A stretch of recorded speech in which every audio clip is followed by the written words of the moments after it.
Indiana Fever star sees hot streak amid Caitlin Clark's absence overlooked for WNBA award. On Monday, the WNBA officially named New York Liberty star Sabrina Ionescu its Eastern Conference Player of the Month and Napheesa Collier of the Minnesota Lynx its Western Conference Player of the Month for July.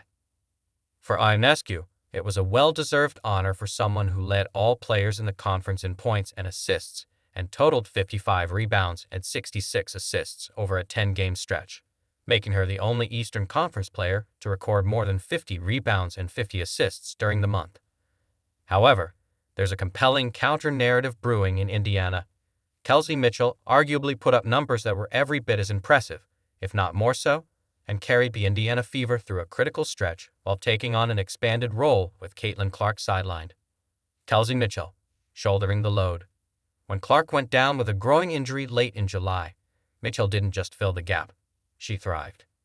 Over her last 5 games in July, Mitchell averaged 21.6 points, 3.0 assists, 2.2 rebounds, and 1.0 steals per game, shooting 45.9% from the field and posting a true shooting percentage of 58.7%, all with one of the highest usage rates in the league, 27.7%. These numbers were all up from her season averages, 19.5 points, 2.9 assists, 1.9 rebounds, and 0.9 steals on 45.5% from the field, TS percent of 56.1, and a USG percent of 25.9.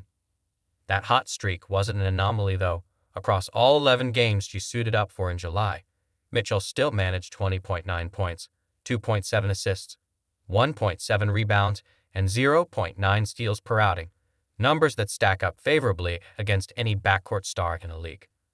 More importantly, Indiana rode those performances to a 3-game winning streak to cap off the month, with Clark sidelined, while Ionescu's Liberty suffered a 3-game losing streak over that same stretch of games.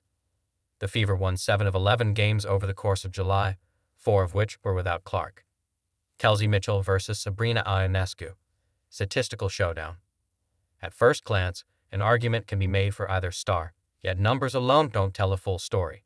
While Ionescu's stats remain stellar, Mitchell's July might well be the best single-month performance by any backcourt player outside the all-star starters. Role, context, and team construction matter, and Ionescu benefited from a roster built around her talents, while Mitchell carried a team forced into a mid-season pivot.